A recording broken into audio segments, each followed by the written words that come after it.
Phil Kesslin first became interested in technology in the 8th grade, and he saw computers as a great escape with interesting challenges. He never lost that passion, and today he is the CTO of Niantic, the lab behind the game that broke the internet, Pokemon Go. In this interview, Phil and Ian go through the painful launch of Pokemon Go and discuss how Niantic was able to scale its systems when the game was massively more popular than anyone anticipated. Plus, Phil details what he loves most about augmented reality, which is its ability to open up new avenues of discovery in the real world by getting people up, active, and engaged in what is happening around them. Enjoy this interview. This podcast is sponsored by the Lightning Platform by Salesforce. Salesforce just introduced the Lightning Platform Mobile, the low-code mobile app development platform that empowers anyone to easily build, publish, and manage AI-powered mobile apps for employees and for customers. Find out more at salesforce.com/buildmobileapps.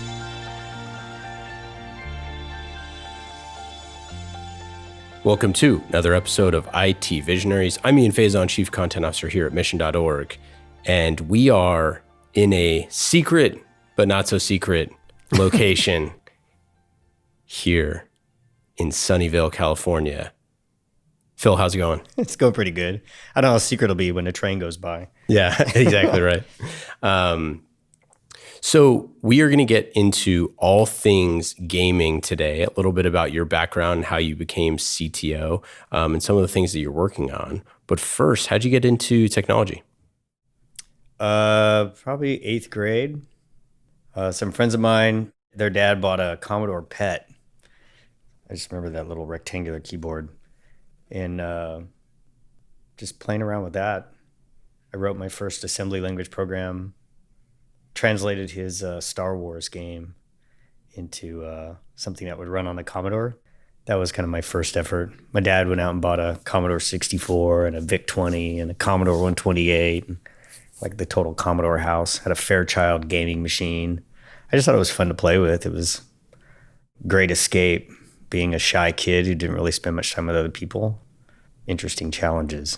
So, do you think, flashing forward to, your current role, tell us about like what technology looks like and what it's kind of like to be the labs behind, some of the most popular, games in recent memory, with Pokemon Go obviously being the absolute smash hit that it was. What does technology look like? That's a very broad question. I think for the company, technology is a tool to motivate people to. I mean, we have this mission for our company. It's sort of my guidepost, is finding ways to get people outside, exploring the world around them, get a little exercise, and doing it in the company of other people.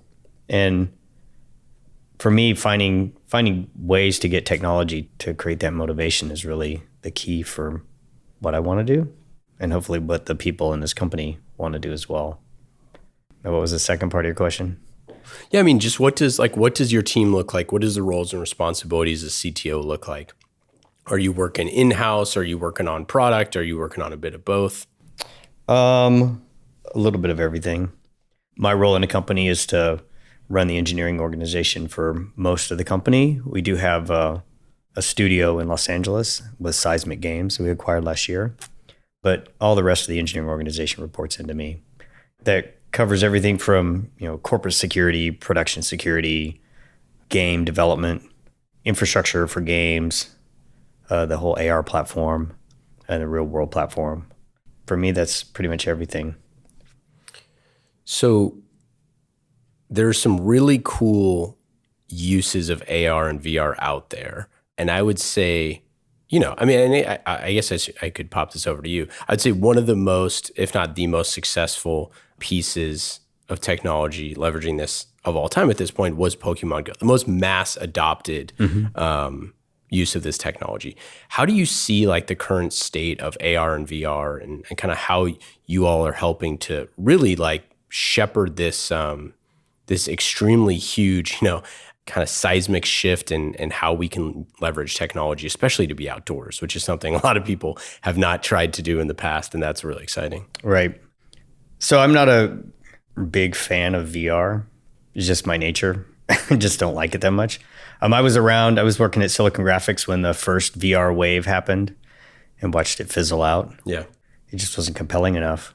I mean, compute has caught up to the point where you can make something that seems a little more real, but it's still not real enough, which is why, at least for me, I've never really been a fan. I just think that when you look outside, people talk about taking away the real world and replacing it with something different.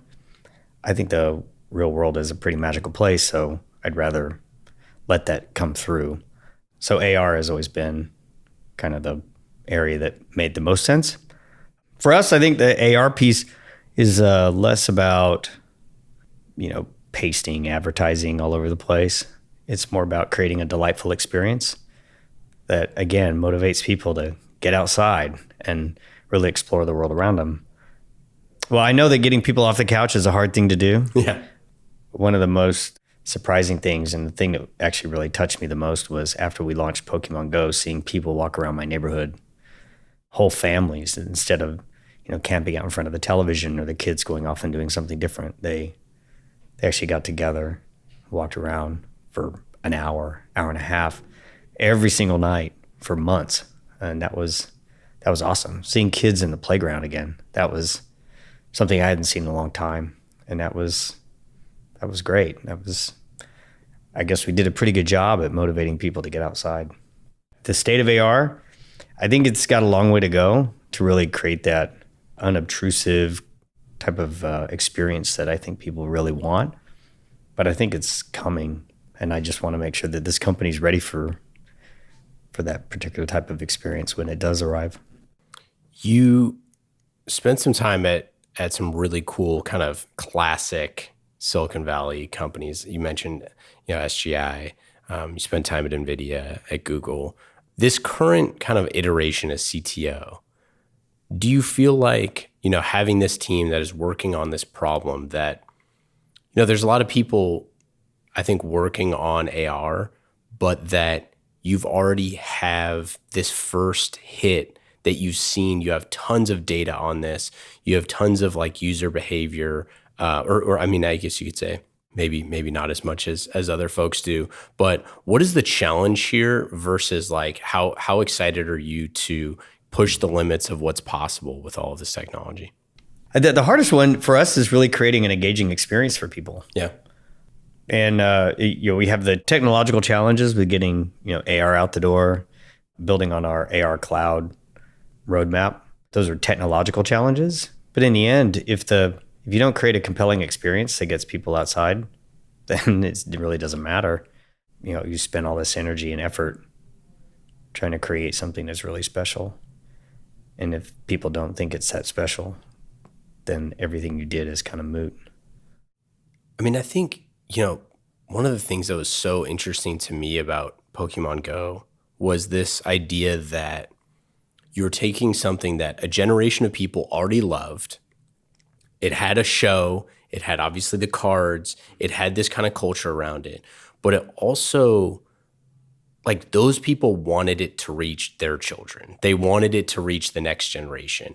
And this, like, I saw my nephew, for example, who loves Pokemon Go, and we would play with him. And now he has a ton of Pokemon cards. Like, he didn't used to have that stuff, and now he does. And now he is engaged with this in this world in a new way. And like you said, with the world around him and playing with his friends and talking about it we were just at a family event, and he was talking about, he brought all of his cards, and he lost one of the cards, and he was like, devastated. We had to search the whole house, like classic. It was like under a rug.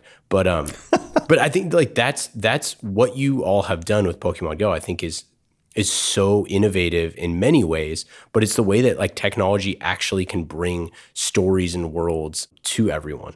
Is there kind of that sense that like with the next things that you're working on, that, you have a Harry Potter game coming out soon, that these worlds of passionate fans that get to share this experience and like add on to the story, like add on to these experiences? Is that something that, obviously you put a lot of thought into, but is that just kind of like empowering for the team to say like, hey, we can build this stuff in a way that has never been done before? Yeah, it really is. I would say that the team that built Pokemon Go, the people that are working on new features for it today are passionate Pokemon Go fans. Yeah. You can see it. Actually, I wouldn't be surprised if you walked out of this office at the end of this meeting and noticed that a vast number of people are outside playing our game. Yeah. In fact, I can see them out there right now. Oh yeah, that's out the window. I mean, it's really, the people here really love the things that they're producing. They care about the story behind the game that they've created. It's great having a group of people that are that passionate about the things that they're building and the impact that they have on people's lives. So what about with Harry Potter coming out soon, I know you can't share too much about it, but, developing something on the Harry Potter universe, which is so vast, and J.K. Rowling, you have the next set of films that are Fantastic Beasts and this genius in J.K. Rowling that created this world. And now you get to serve this to fans in a new way with tons of innovation. Like, what are some of the things that you can share about Harry Potter or some stuff for the fans out there listening? When we took the same approach that we took with Pokemon Go, that is, we wanted to create an experience or wanted to work on an experience that reflected the story that we're trying to capture. So the gameplay embodies a lot of the lore that exists in the Harry Potter universe. It's probably more encompassing than just the Harry Potter stories. But the gameplay, some people will look at it and they'll think that, it looks like Pokemon Go. But there's a depth to this new game that didn't exist and doesn't exist in Pokemon Go. And it should be different. Should rest in the hearts of the players that love that particular franchise. So I think it'll be different enough that it'll be very compelling. I guess, like I told you earlier, my wife is a really big player of it, and she likes both universes. And the fact that she's constantly telling me ways to improve it is a pretty good indication of her level of engagement. Yeah, the spouse test. Test. We do that. We do that all the time with our different shows, where it's like we'll play the pilots for our significant others or whatever at mission, and when they're like, "Yeah, it's okay," it's like, "All right, going back to the drawing board." Yeah. Guess we're not using that story or whatever.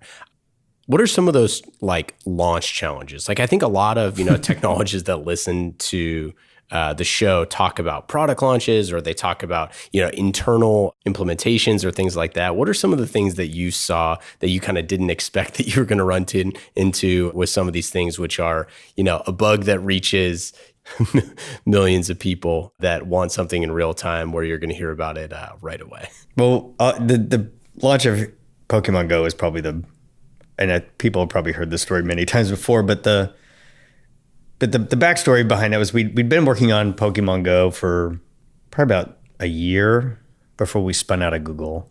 And then we launched it 9 months later. We were a team of maybe 50. The whole company was about 50 people, 50, 60 people at the time. The server engineering team had 4 people working on it, including their manager, not including me. I didn't think I really helped that much, but we launched it. We thought we'd done everything right. We'd taken a look at existing MMOs, which sort of reflected what we were doing, looked at some mobile games.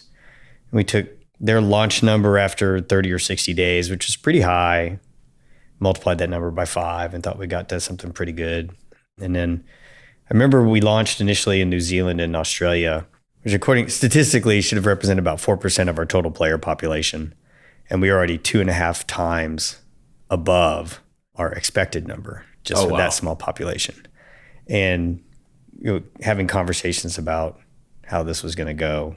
It's like, well, we have to launch the US. We got to do it tomorrow. So we launched the US, and that's when all hell broke loose. I think if there are any launches where it felt like our hair was constantly on fire, that was probably it. I mean, we had to scale up a system incredibly fast.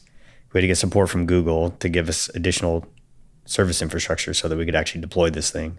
We got DDoS attacked in the middle of it. Of course. Just all kinds of crazy stuff. Every time we thought, everything's going to calm down now, we're in a good spot, boom, something else would happen. And we just ended up working through all the different little bugs. I remember Ed, who was the manager for the product team, sleeping on the couch, wanting to make sure he was awake when the Japanese came back online, make sure the server didn't blow up.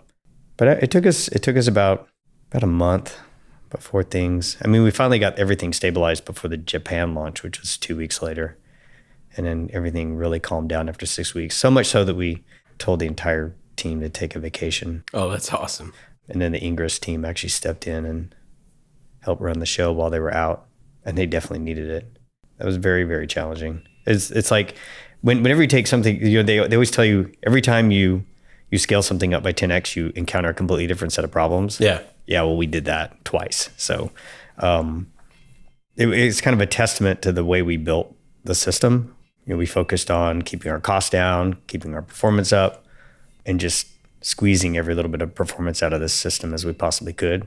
That in and of itself was the thing that allowed us to scale the system the way we needed it to support the fan base that showed up.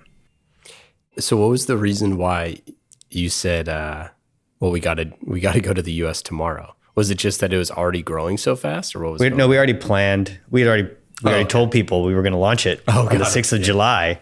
So everybody was expecting Pokemon Go to show up. And if we missed it, that would have been pretty bad. I mean, nothing was broken. When we launched in Australia and New Zealand, everything was functioning fine. We knew we were going to get much bigger, but we didn't know what kind of problems we would have until we actually launched the US. So what was that level of, what did that scale look like? I mean, and I don't know if you can share numbers at all, but you're talking about, you thought you were going to launch to X, which is 2.5% of what the total amount was going to be. And then it went to what, or what did that look like? Well, we said some of the numbers publicly, millions of requests per second, tens of millions of simultaneous active users, and hundreds of millions of monthlies. It was over the top. So how big was the team then and now? How did you decide to, take on additional games and create games? I mean, was this kind of like the impetus that allowed you to say like, hey, if we can do this, if we can handle this level of volume, if we can do this sort of thing, like kind of what can't we achieve, or what did that look like? Why additional games? We always wanted to do additional titles. The trick was finding the ones that wanted to sign up. Yeah. And we had a couple that were already in line before we launched Pokemon Go, but we just didn't have enough people to work on them. So we started Niantic in 2011, and the plan for the organization was to build a platform so that we can build a diverse set of experiences so that we can motivate as many people to get outside.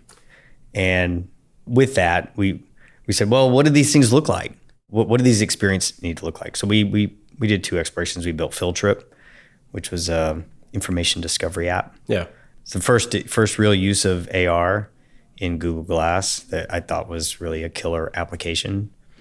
And we built Ingress, and we focused almost entirely on building a game and understanding what that game needed to look like, and nothing about the platform. And we learned a lot. We also learned how not to build a game. So when we started building Pokemon Go, we took everything that we learned from Ingress and we split it out into platform and game. We tried to focus our efforts, and the team that worked on that was about 7 engineers initially. Wow. When we spun out, I think the team grew to about 12 people. We launched, we continued to add more people. I think the team, actually don't even know how many people are on that team right now. It's probably in the 30s.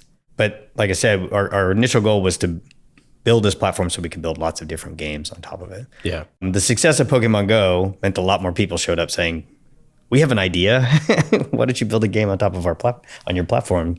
And so we've started exploring a lot of different options there. The hardest part, though, is building a team to build all those games while trying to remain financially disciplined about it.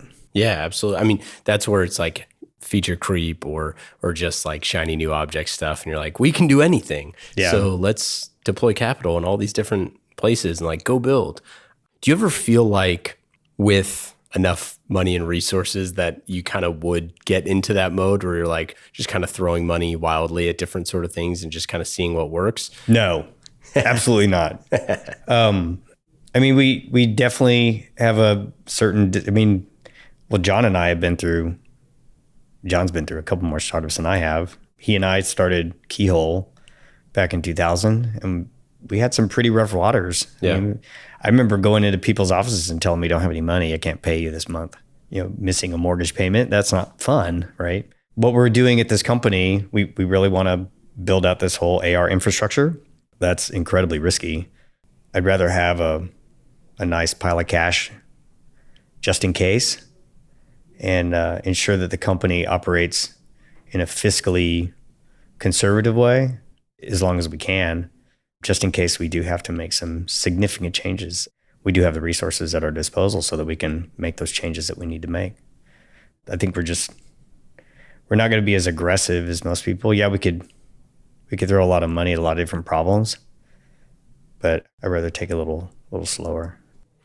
Do you think that at times the creativity and the technology are ever at odds? Like the actual gameplay and the game making side of things, and how those come to life with technology, like with like limitations and stuff like that? Or is it more like both sides are like together, or is it the same people working on the exact same thing? Like, are your game makers technologists, or are your technologists game makers, or vice versa?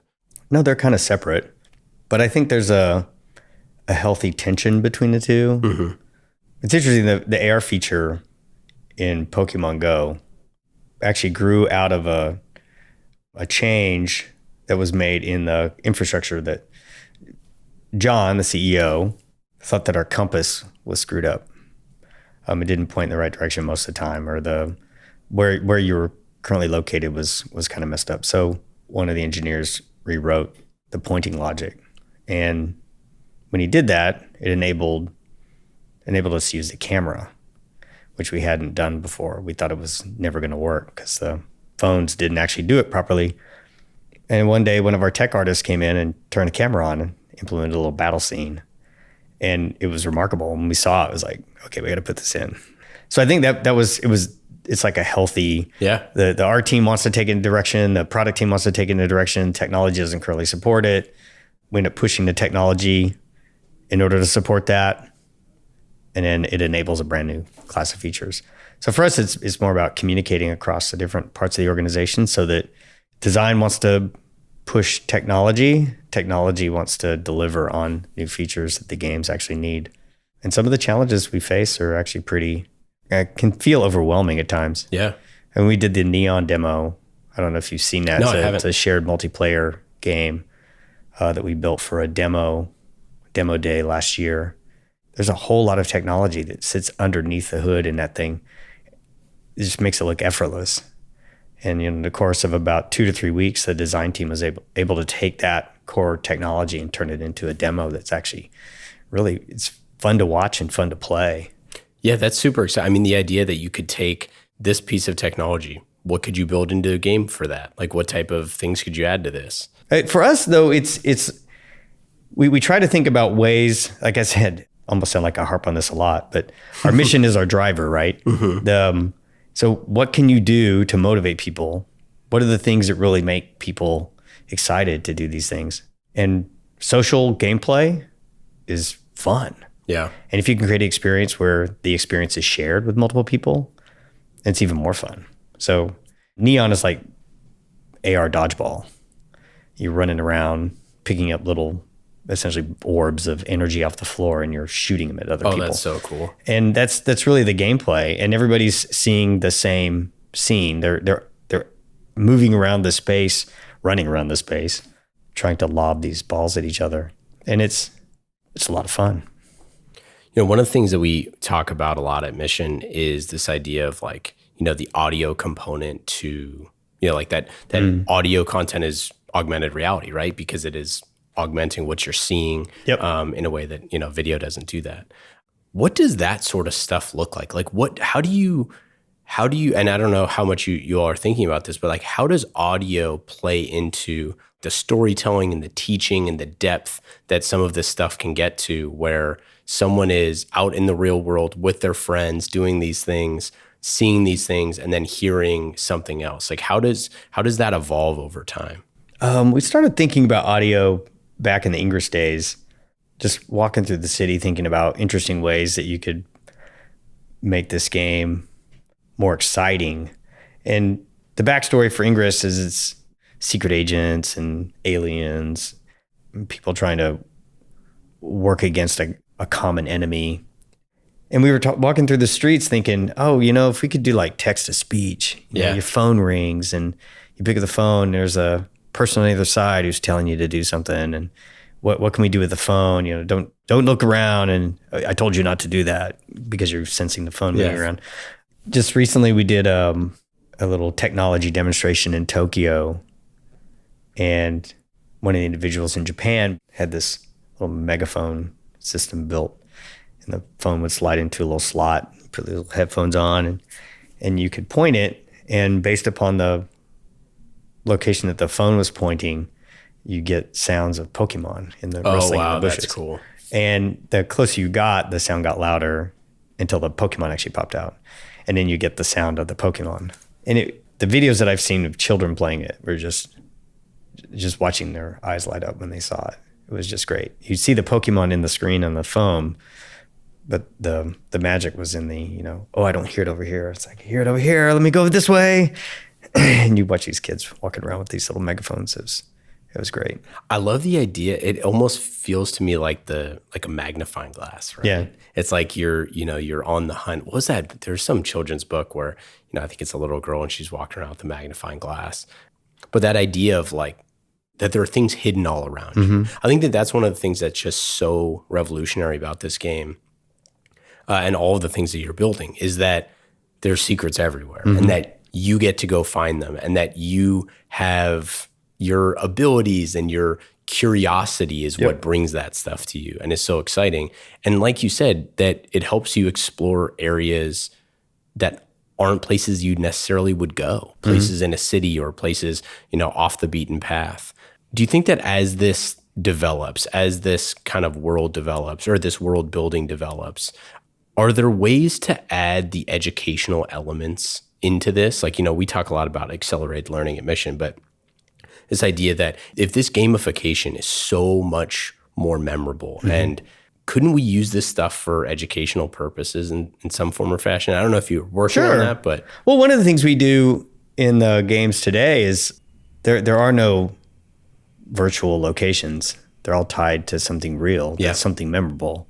When we were first working on Ingress, John had this idea to use the Panoramio database to source public art, sculptures, and stuff. And we built our first portal database around the Google campus in Mountain View. Yeah. I just remember walking around campus saying, oh my gosh, I've never seen that sculpture before. Yeah. And I've walked by it probably 150 times. And discovering that there were these fascinating artworks that were populated all around the place. There are hundreds of them. The Oreo. Well, some of these are even just more innocuous. They just blend in. And once you discover them, you kind of find this little magic. San Francisco is pretty cool because there's a lot of these things tucked away in little courtyards that you would never think to walk through. And so the game pulls you in so you can discover these new and novel creations that people have deposited in these places. So for us, it's not just giving you the artifact that you find in that location, but giving you some backstory that goes along with it. Like I said, Field Trip was about conveying information, the hidden information in the world around you. The name Niantic came from that. It's the name of a whaling ship. It was buried underneath the Transamerica Tower. There's a whole I didn't know that. history of these whaling ships that came into the San Francisco Bay during the gold rush, and the crews head up to the mountains and they don't have a crew to sail them out. So they turn them into living quarters and bars and, whatever they could turn them into. And then they eventually got shoveled under loads of land when they tried to expand essentially the financial district in San Francisco. But just things like shell mounds. I never knew about shell mounds. If you drive up 880, you'll see, I think there's one oyster point or oyster mound or shell mound, something. Every single one of those is a shell mound that was created by Native Americans who used to eat mollusks as their primary source of food. You just never knew that. Yep. It's just all that little hidden information that was, so finding ways to surface that is something we definitely, because when you're exploring the world, you're not looking just for something that's artificial. We also want you to combine that with something that's real so that you learn something about the place that you live. And it's funny you say that. So in one of our podcast, Future Cities, we did a bunch of research on basically like the gold rush and how like this area in California is so interesting for a lot of reasons.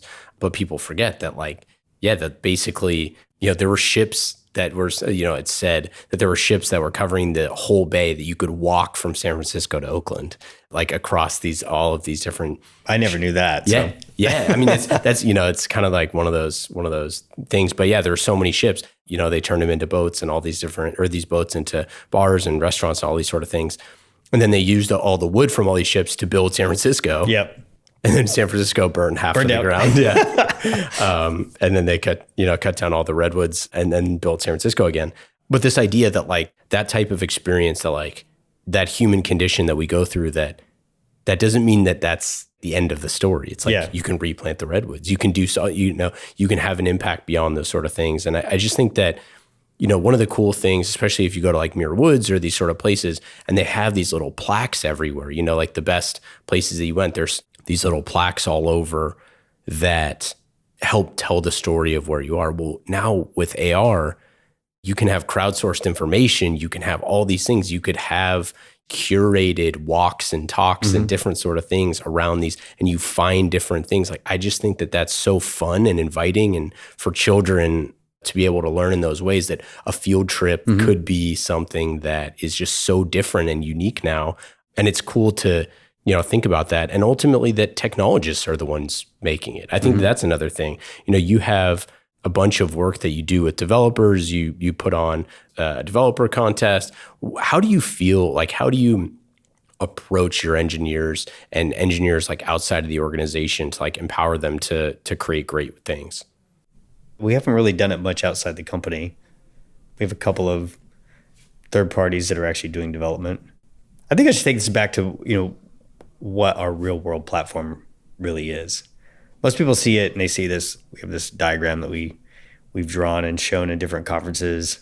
It's a really complicated picture of software technology. The one thing that it doesn't capture are two other things that really are designed to make that successful. One is the data about the real world that really captures the experience, the explorer's discovery of new and interesting things that they never knew existed, or have an ability to share that with other people. So I could discover something, now I have a way to share it by including it in the games. The other one is our experience with what makes for interesting and exciting gameplay. I mean, we've tried a lot of different things. Not everything works. Yeah. And being able to share that with people is also a part of that platform, which is kind of the reason we took the tack that we did with being slower at developing games, not just building a platform that we ship out to the rest of the world, because it's difficult to distill that experience and the data in a way that everybody can leverage it in the most productive way. I mean, it just feels like you have such a command over the experience in a way that no other games like have. You take, for example, like Red Dead Redemption 2, which is, winning all sorts of game awards, stuff like that, is like, you can just tell the level of effort and energy that obviously they put into making this world and making sure that that all the little details are there. How do you kind of develop a similar sense of this customer experience? It's something we talk a lot about on the show, about customer experience. And for you, I mean, I don't know if you call it CX, but how do you kind of think through that stuff? I mean, it seems like obviously everybody here plays, so that develops a lot of it, but how do you kind of like cultivate this really rich experience that extends like far beyond, like the super fans get just as much out of it as the casual players? Well, first we start with a mission. Yeah. I remember when Pokemon Go was being developed, we were talking about the whole AR experience. How do we get Pokemon into the real world? And the product manager for the product, he and I were talking one day. I said, we want to convey this notion that Pokemon exist in the real world. He goes, no. Pokemon do exist in the real world. That's cool. That's the thing. You have to believe that they do exist, and all we're doing is providing a window into that existence. For us, I think we use our players to give us some insight.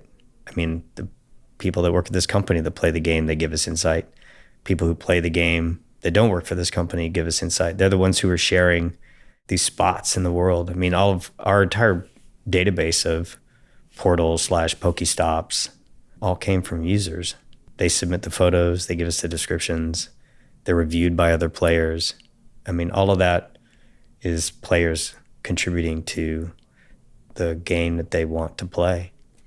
So I think we're just trying to include them in the process of building an exciting experience that motivates them to get outside and get a little exercise and have some fun with other people. All right, let's do some lightning round questions. These Okay. questions fast and easy, just like the lighting platform from Salesforce. Number 1, what app are you using on your phone that is most fun, other than your all's? I think of my phone as a utility device, so I don't really have that many fun games on it, other than the ones we build. Do you have a favorite podcast or recent book that you've listened to or read? Podcasts that I listen to on a regular basis are Reid Hoffman's Masters of Scale. So good. Do you have a favorite vacation spot or one-day getaway in the Bay Area? I don't like one-day getaways, but for us, we live in San Jose, so going to San Francisco is usually pretty fun. How about, what do you do for fun? I climb rocks. Oh, yeah? Yeah. Did you watch Free Solo? I have watched Free Solo. I cried at the end. It's holy moly. It's just very emotional for somebody who's done some of the routes that has been close to the route that he actually climbed. Seeing what he's done and knowing the potential impact of him screwing that up. Yeah. It was very emotional. It was wild. My brother-in-law is from New Zealand. He climbs as well. And watching it with him was like watching it with like different eyes, you know?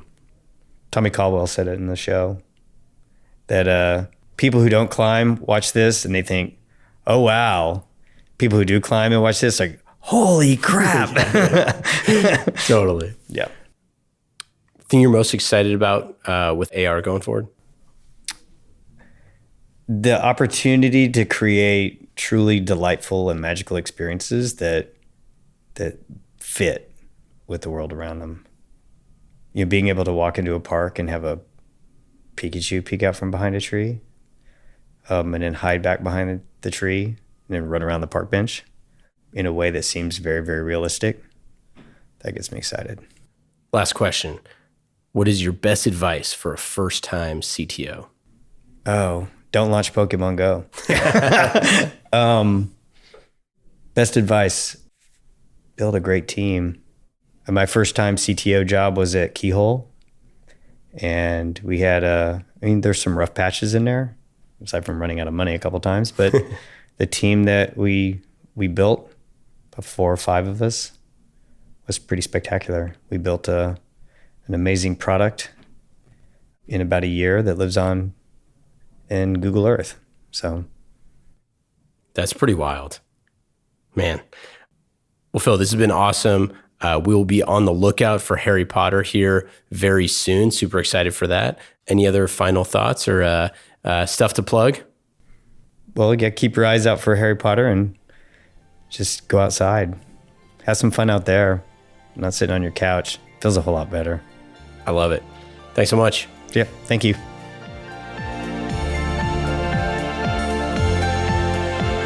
Thank you again to our friends at Salesforce. IT Visionaries is brought to you by the Lightning Platform by Salesforce. Salesforce just introduced the Lightning Platform Mobile, the low-code mobile app development platform that empowers anyone to easily build, publish, and manage AI-powered mobile apps for employees and for customers. Find out more at salesforce.com/buildmobileapps.